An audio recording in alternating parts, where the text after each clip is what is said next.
परस्परं भावयन्तः श्रेयः परमवाप्स्यथ इष्टान् भोगान् यो देवा दास्यन्ते यज्ञभाविताः तैर्दत्तान् प्रदायेभ्यो यो भुङ्क्तेस्तेनैव सः यज्ञशिष्टासिनः सन्तो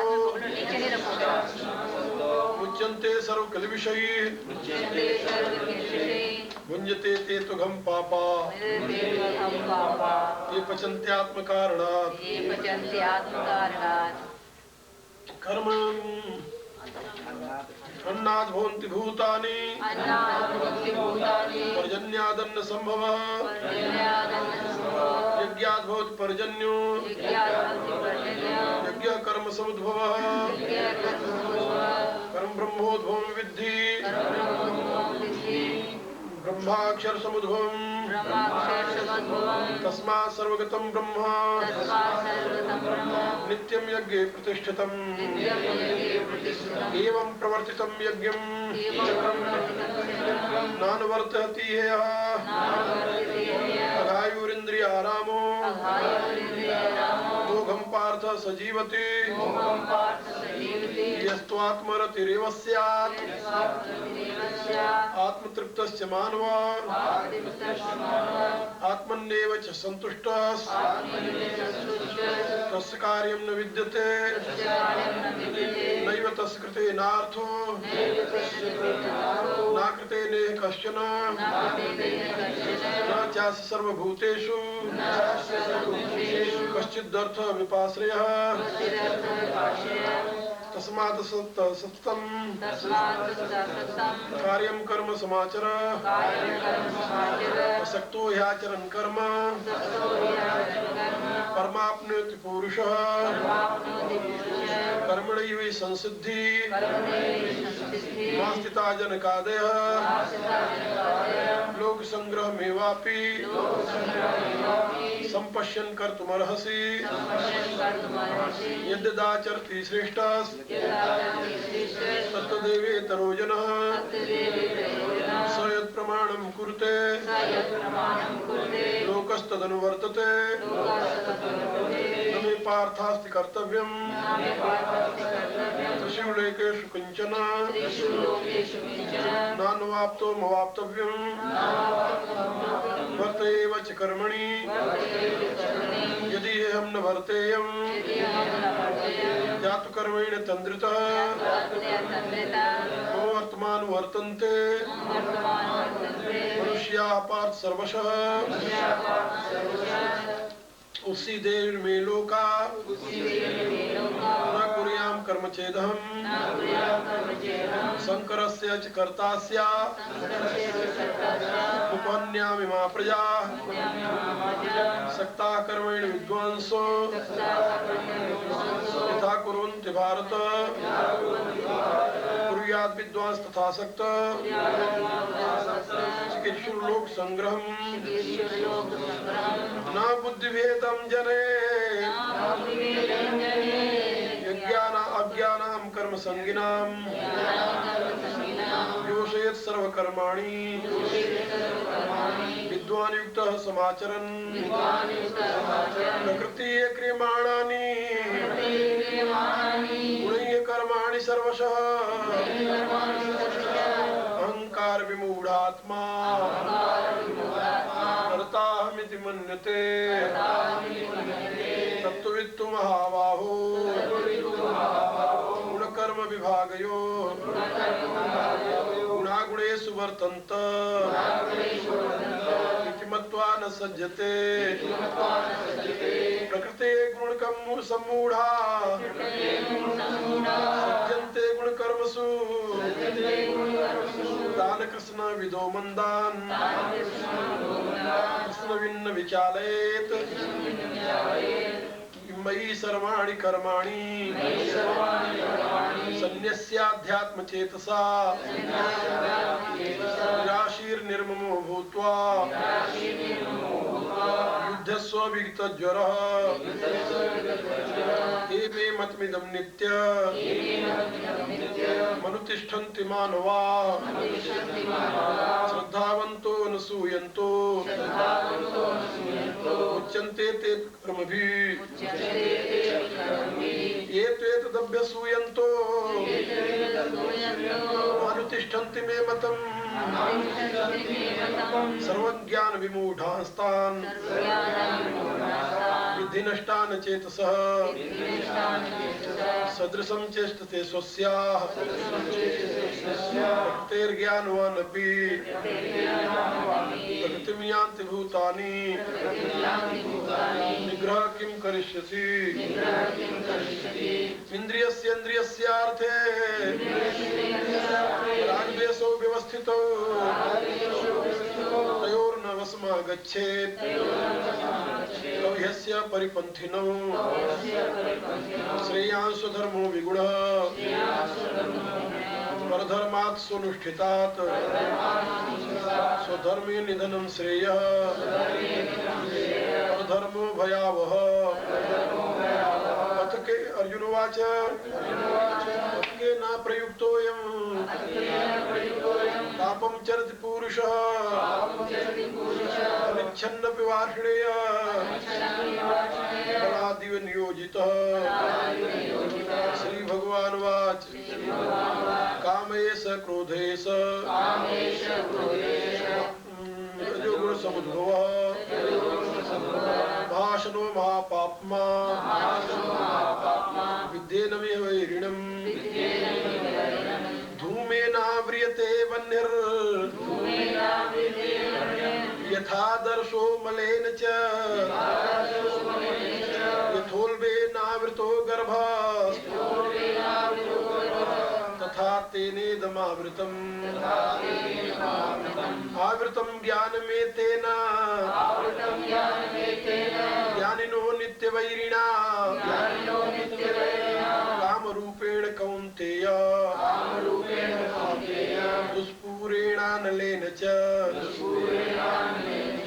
इन्द्रियाणि मनोबुद्धि रस्याधिष्ठानमुच्यते एतैर्विमोह्यत्येष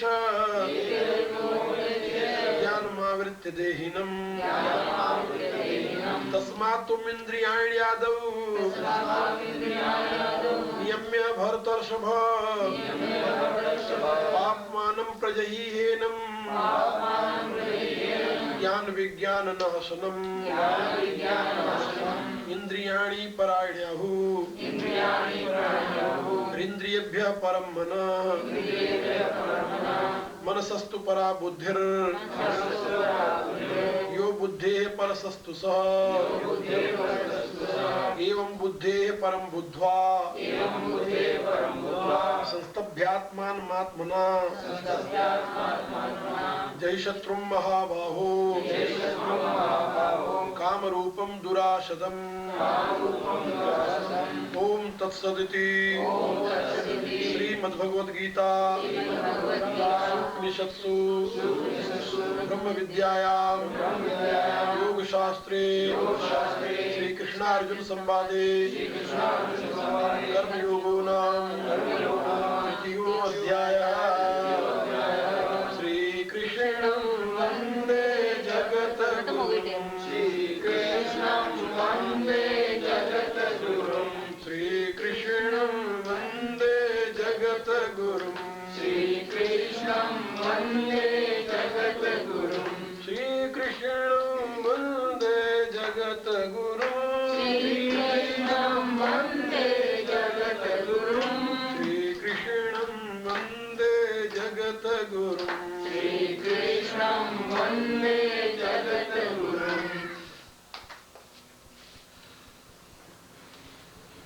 मेरी प्रिय आत्माओं,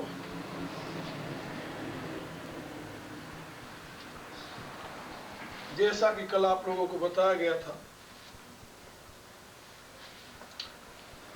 कर्मयोग का सिद्धांत मानव मात्र के कल्याण का श्रेष्ठतम साधन है।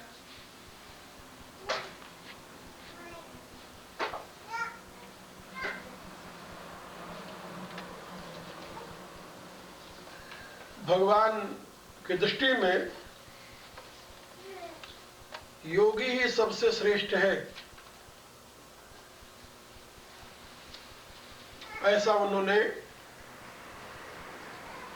स्वयं श्रीमुख से कहा है। तपस्विभ्योऽधिको योगी ज्ञानीभ्योऽपि मतोऽधिक कर्मी भश्चाधिको योगी तस्माद् योगी भव अर्जुन। योगी तपस्वी से भी श्रेष्ठ है, ज्ञानी से भी श्रेष्ठ है, कर्मी से भी श्रेष्ठ है। इसलिए हे अर्जुन तू योगी बन, ऐसा प्रभु का आदेश है। योगी के लिए सुनिश्चित मार्ग जो है उसी का नाम कर्म योग है। कर्म योगेन योगिना, ऐसा भगवान ने निर्देश दिया है। कर्मयोग का अनुष्ठान सर्व सुलभ है। इसलिए सुलभ है कि उसमें क्रिया की अपेक्षा केवल भाव बदलना होता है। भाव में परिवर्तन विचार परिवर्तन से होता है। क्रिया वही है, विचार परिवर्तित हो गया, भाव परिवर्तित हो गया तो क्रिया के फल का भी परिवर्तन हो जाता है। कल मैंने एक बात आप लोगों को समझाई थी कि फल क्रिया का नहीं, क्रिया के अंतर्गत जो भाव है उसके अनुसार होता है। जैसा कि मैंने उदाहरण में एक बताया था कि लड़की को उसका बाप भी आलिंगन करता है और उसका पति भी आलिंगन करता है, लेकिन उनके आलिंगन का परिणाम भिन्न भिन्न होता है, क्योंकि आलिंगन रूप क्रिया एक होते हुए भी भाव में भिन्नता होने के नाते। ये बात समझिए, क्रिया एक है लेकिन क्रिया के पीछे जो भाव है, अंग्रेजी में उसको मोटिव कहते हैं। मोटिव, वो मोटिव यदि आपका भिन्न है तो क्रिया का फल भिन्न होगा। बाहर से देखने में क्रिया तो वही दिखाई देगी लेकिन उसके परिणाम में परिवर्तन हो जाएगा, क्योंकि उसका मोटिव अलग है, उसकी भावना अलग है, उसके पीछे विचार अलग है। तो भगवान कहते हैं कि तुम्हें कर्मयोग में क्रिया को परिवर्तन नहीं करना है, क्रिया के पीछे जो भाव है, विचार है, उसको परिवर्तन करना है। और यदि तुम कर्म को छोड़ करके, इंद्रियों को समेट करके, इंद्रियों से कोई काम न लेते हुए बैठे हो और मन तुम्हारा विषयों का चिंतन कर रहा है, तो उस कर्म से तुम्हें कोई लाभ नहीं है। यानी उस कर्म न करने से तुम्हें कोई लाभ नहीं है, क्योंकि इस अवस्था में तुम्हारा आचरण जो है, वह आचार जो है तुम्हारा, वो मिथ्याचार है। मिथ्याचार माने इंद्रियों को रोके रखना, ये मिथ्याचार है। मिथ्याचार समुच्यते, वो मिथ्याचार कहा जाएगा। और मिथ्याचार को ही दंभ कहते हैं, पाखंड कहते हैं, हिपोक्रेसी कहते हैं। इसलिए भगवान कहते हैं कि इससे अच्छा वह व्यक्ति है कौन?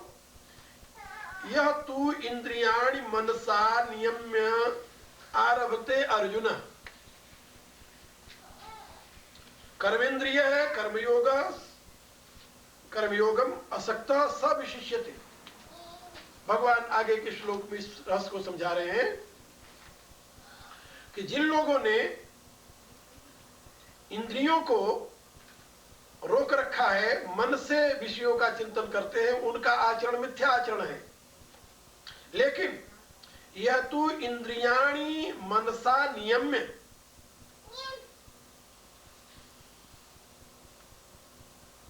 जो मन के द्वारा, मनसा मन के द्वारा, इंद्रियाणि नियम्य, इंद्रियों को नियमन में रख करके, नियमन माने कंट्रोल, अपने अधीन, इंद्रियों को नियमन में रख करके कर्म आरभते, कर्मेंद्रिय है कर्म आरभते, कर्म इंद्रियों से कर्म का आरंभ करते हैं, यानी कर्म करते हैं। वे भगवान कहते हैं कर्मयोगम असक्ता सविशिष्यते, ऐसा जो असक्त माने जिनका अटैचमेंट नहीं है, वह कर्मयोग का अनुष्ठान करने वाला श्रेष्ठ कहा जाता है, विशेष कहा जाता है। वह पुरुष विशेष है, वो श्रेष्ठ है। किससे श्रेष्ठ है? वो उनसे श्रेष्ठ है जो लोग इंद्रियों से कर्म न करके मन से विषयों का चिंतन कर रहे हैं।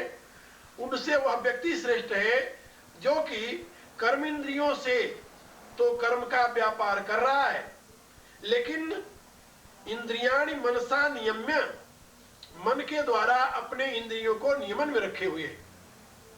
कठोर उपनिषद में एक बड़ा सुंदर उदाहरण दिया गया है जिसमें बताया गया है कि सदस्वाइव सारथे, जैसे सारथी, कुशल सारथी अपने सधे हुए घोड़ों को जिस रास्ते पर ले जाना चाहता है, थोड़ा सा इशारा किया, घोड़े उधर ही चल देते हैं। सधे हुए घोड़े, well trained horses. As the well trained horses are working in that chariot, as that charioteer always drive those horses who are well trained according to his own choice, his own guide, his own inclination. In the same process, if your intellect is a charioteer and control your mind and your senses are horses, if your intellect is controlling your senses properly and driving those horses according to her own choice, sadasya iva sarate, sadaswa iva sarate, sadaswa means well trained horses, then you are a great yogi and you will achieve highest good. You deserve to achieve highest good in that position. यदि आपने अपने इंद्रियों को अपने मन के द्वारा control कर लिया है और जहां आप चाहते हैं वहीं इंद्रियां जाती हैं, जहां नहीं चाहते इंद्रियां नहीं जाती. Senses are not bringing you, but you are driving senses. You are controlling senses. यानी जिह्वा के स्वाद के नाते आप किसी अभक्ष्य पदार्थ का भक्षण नहीं करते, बल्कि जिह्वा को कंट्रोल में रखते हुए जो स्वास्थ्य के लिए उपयोगी है उसको आप खाते हैं. किसी रूप को देखा तो पागल हो गए, आंख ने आपको मजबूर कर दिया कि उसको जरूर स्पर्श करो, उसको जरूर ग्रहण करो. पागल की तरह आप आंख के पीछे दौड़ पड़े. ऐसी स्थिति में आपके ऊपर आंख का अनुशासन हो गया, आंख पर आपका अनुशासन नहीं रहा. और यदि आपका आंख पर अनुशासन है तो आपने देखा कोई वस्तु, अरे नहीं देखना, ओके. जब इंद्रियां आपको नहीं खींचती बल्कि आप इंद्रियों को गाइड करते हैं. गीता के दूसरे अध्याय में भगवान ने एक श्लोक में कहा है कि तदस्य हरति प्रज्ञा वायुर्नाम विमाम वसी. जो इंद्रियां प्रबल हो जाती हैं, कंट्रोल में नहीं रहती, वो इंद्रियां बुद्धि को ऐसे हर लेती हैं जैसे घोर तूफान में वायु नाव को डुबो देती है, हर लेती है. जैसे वायु तूफान आवे तो जैसे वायु नाव को डुबो देती है, ऐसे ही इंद्रियां बुद्धि को डुबो देती है. कौन इंद्रियां? जो उच्छृंखल इंद्रियां हैं, जो स्वतंत्र इंद्रियां हैं. वो कैसे हैं? असद अश्वा इव सारथे, जैसे अनट्रेन्ड घोड़े, हॉर्सेस, और अनट्रेन्ड ड्राइवर. जैसे अनट्रेन्ड ड्राइवर को, अकुशल ड्राइवर को, चैरियटियर को, रथवान को घोड़े खींच करके अपने मनमानी ले जाकर खड्डे में गिरा देते हैं, ऐसे उनकी इंद्रियां उनको जबरदस्ती खींच करके गिरा देती है, पतन भी डाल देती है. तो आपको इंद्रियों का मास्टर बनना है, स्वामी बनना है, प्रभु बनना है, इंद्रियों का गुलाम नहीं बनना है. इंद्रियों के जो गुलाम हैं वो दुनिया में दुखी रहते हैं। दुनिया में सुख का केवल एक ही साधन है, इंद्रियों को अपने अधीन रखना। तो भगवान कहते हैं कि वे लोग श्रेष्ठ हैं, वे ही कर्मयोगी हैं। यह तू इंद्रियाणी मनसा नियम्य, जो लोग इंद्रियों को मन के द्वारा नियमन करके, कंट्रोल करके और कर्मेंद्रिय असक्त कर्मयोग आरभते, कर्मेंद्रियों के द्वारा असक्त होकर, डिटेच्ड होकर के, अनासक्त होकर के, असक्त माने अनासक्त, अनासक्त होकर के जो कर्म योग का अनुष्ठान करते हैं, उनके लिए कहा सविशिष्ट, वो श्रेष्ठ पुरुष है, विशेष लोग हैं।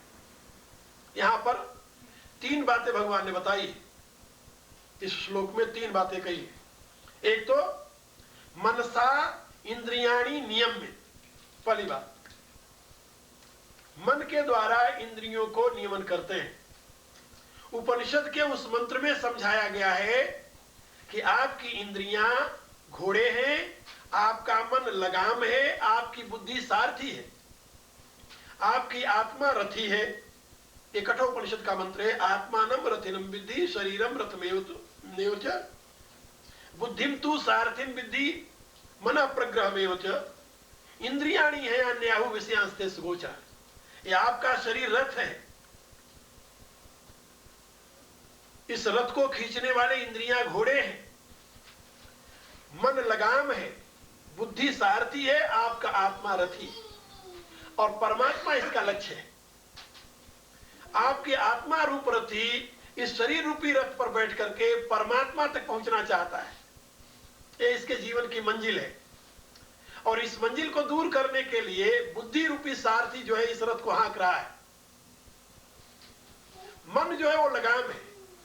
लगाम आप लोगों ने देखा होगा, लगाम का एक छोर तो घोड़ों से बंधा हुआ होता है और दूसरा छोर सारथी के हाथ में होता है, देखा है ना? अरे आप सब भारत से आए हो, टांगा वालों को याद कर लो, टांगा हाँकने वालों को। तो एक छोर लगाम का तो उनके हाथ में है और दूसरा घोड़ों से बंधा हुआ है। बग्गी तो यहां चलती है, यहां भी रहते हैं।